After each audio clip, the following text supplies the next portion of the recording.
Familja e Tyson Fury e mbështet fejesën e vajzës së tyre në moshën 16 vjeç, përputhet me traditat tona.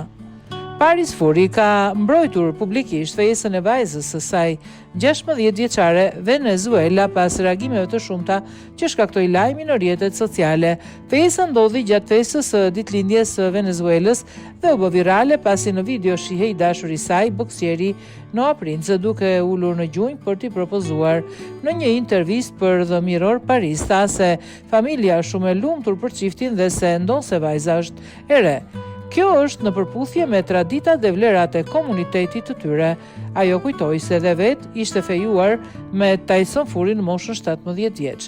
Ndërkohë, Tyson Fury reagoi në mënyrë simbolike në Instagram duke ndarë një mesazh që lavdëronte martesat e hershme dhe qëndrueshmërinë e tyre në të kaluarën. Megjithatë, fejesa ka ndarë ndjekësit në dy kampe, ata që e mbrojnë si pjesë të kulturës familjare dhe ata që e kritikojnë për shkak të moshës së re të Venezuelës.